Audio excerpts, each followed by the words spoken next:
এবার নির্বাচন ইস্যুতে আলোচনা করতে রাজধানীর বনানী থেকে আমাদের সঙ্গে যোগ দিচ্ছেন বিএনপির স্থায়ী কমিটির সদস্য অবসরপ্রাপ্ত মেজর হাফিজউদ্দিন আহমেদ।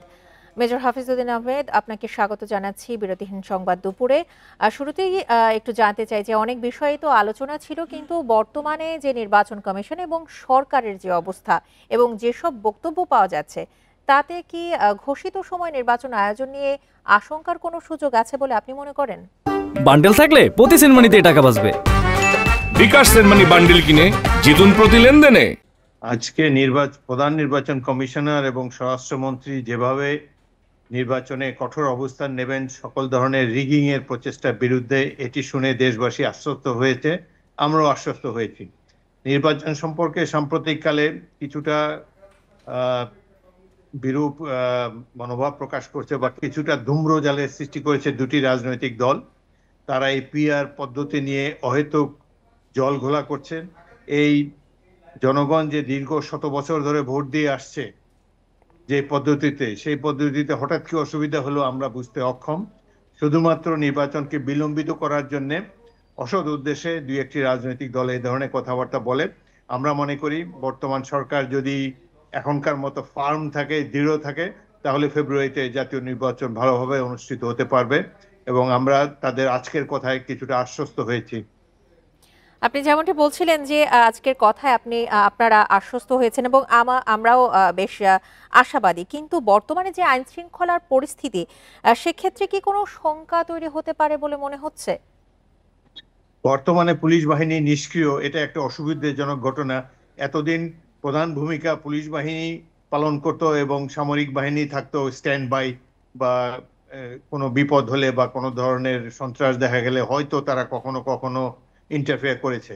তো এখন এই প্রধান নির্বাচনটি সুষ্ঠুভাবে অনুষ্ঠানের জন্য আমাদেরকে, জনগণকে, ভোটারদেরকে প্রধানত নির্ভর করতে হবে সামরিক বাহিনীর উপরে। সশস্ত্র বাহিনী যদি ভালো অবস্থানে থাকে, শক্ত অবস্থানে থাকে এবং সকল ধরনের এই সন্ত্রাসকে প্রতিরোধ করার ইচ্ছা পোষণ করে, তাহলে সহজেই তারা করতে পারবে এবং সুন্দর একটা সুষ্ঠু নিরপেক্ষ নির্বাচন আমরা দেখতে পাবো বলে আশা করি। এখানে সশস্ত্র বাহিনীর ভূমিকা অত্যন্ত গুরুত্বপূর্ণ। এবং এই ক্ষেত্রে একটু বিষয় জানতে চাই যে অবৈধ অস্ত্র উদ্ধার চলমান রয়েছে এখন পর্যন্ত। স্বরাষ্ট্র উপদেষ্টা আশা প্রকাশ করেছেন যে নির্বাচনের আগে সবগুলো অবৈধ অস্ত্র উদ্ধারও সম্ভব হবে। এটি কি আদৌ সম্ভব হবে বলে আপনার মনে হচ্ছে?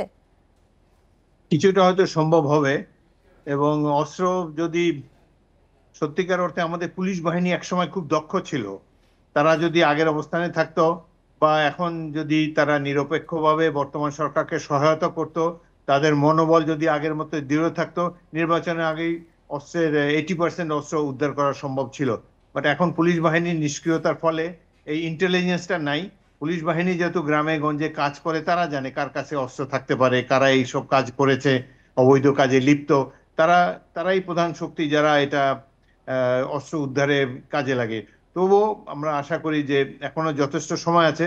এই সময়ের মধ্যে সরকার যদি আন্তরিক হয়, সশস্ত্র বাহিনীকে কাজে লাগিয়ে পুলিশ বাহিনীকে একটু উৎসাহ দিয়ে, তাহলে অস্ত্র উদ্ধারে অনেকটাই সফল হবে। দু একটি দল তো আমরা দেখেছি যে এক পর্যায়ে ইসির নিরপেক্ষতা নিয়েও প্রশ্ন তুলেছিল। সেক্ষেত্রে আপনাদের মতামত কি? বর্তমান ইসিকে আমাদের কাছে নিরপেক্ষ বলে মনে হয়। এখানে যারা কর্মরত রয়েছেন, প্রধান ইলেকশন কমিশনার এবং অন্যরা, তারা তাদের কর্মজীবনে দক্ষতার এবং সততার পরিচয় দিয়েছে। আমরা আশাবাদী এই ধরনের একটি ভালো দক্ষ নির্বাচন কমিশনের অধীনে সুষ্ঠু নির্বাচন আগামীতে অনুষ্ঠিত হতে যাচ্ছে। আপনাকে অসংখ্য ধন্যবাদ আমাদেরকে সময় দেওয়ার জন্য। আমরাও আশা করছি একটি সুষ্ঠু নিরপেক্ষ নির্বাচন আয়োজন হতে পারে।